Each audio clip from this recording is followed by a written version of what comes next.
Hi everyone, आज आपण पाहणार आहोत काकडीचे पराठे. चला तर मग पाहूया. यासाठी मी काकडी किसून घेतलेली आहे. त्याबरोबरच गव्हाचे पीठ, हळद, मीठ आणि यासाठी मिक्सरला मी मिरची आणि लसूण याची बारीक पेस्ट करून घेतलेली आहे. ती मी यात घालत आहे. त्याबरोबरच हे बेसन घालून घेत आहे.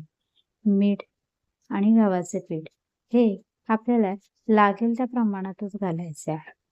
काकडीला थोड्या वेळानं पाणी सुटत जातं. त्याला पीठ घालत राहावं लागतं. मी गावाहून मोठी काकडी आणली होती. त्या काकडीपासून मी आता पराठे बनवत आहे. आणखी त्याचे पराठे अतिशय मौसूद होतात. मी खायला सुद्धा अतिशय रुचकर आणि चविष्ट लागतात. आता हे पहा, प्लॅस्टिकच्या पॉलिथिनला जरा तेल लावून घेतलेलं आहे आणि हा पिठाचा गोळा त्याच्यावर मी थापून घेत आहे. आणखी तो थापून झाला की तव्यावर शेकून घ्यायचा आहे.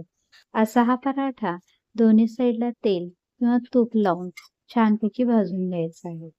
इंडक्शनचं टेम्परेचर हे मीडियमच ठेवायचं आहे आणि छान मंद आचेवर दोन्ही साईडने क्रिस्पी होईस्तोपर्यंत भाजून घ्यायचं आहे. अशा पद्धतीने केलेले हे पराठे हे दह्यासोबत खूप छान लागतात. तुम्ही नक्की ट्राय करा. आता आपण दुसऱ्या पद्धतीने कसे पराठे बनवतात ते पाहूया. काकडीला पाणी सुटल्यामुळे पीठ फारच मऊ झाले होते. आता काकडीचा थोडासा भाग घेऊन त्याच्यामध्ये कोरडे पीठ घालून मी त्याचे छान गोळे तयार करून घेतलेले आहेत आणि ते पोळपाटावर लाटून घेत आहे. चपातीप्रमाणे ती एकसारखी लाटून घ्यायची आहे. त्याला थोडंसं वरून कोरडे पीठ लावलं तरी चालेल. त्यामुळे ते फास्ट छान बनते आणि ते तव्यावर टाकून दोन्ही साईड तेल किंवा तूप लावून भाजून घ्यायचे आहे. तर हे पहा, आपला पराठा तयार आहे. आता हा अशा पद्धतीने दुसराही पराठा मी लाटून घेत आहे. असे हे पराठे लहान मुलांना टिफिनला द्यायला अतिशय सोपा आणि सुटसुटीत पदार्थ आहे. तसेच प्रवासात नेण्यासाठी योग्य असा हा पदार्थ आहे.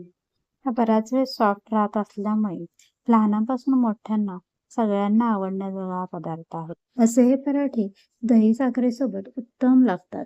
तुम्ही नक्की ट्राय करा आणि माझी ही रेसिपी आवडली असेल तर पल्लवी देसी डिलाईट चॅनलला लाईक, शेअर, सबस्क्राईब करा. बाय.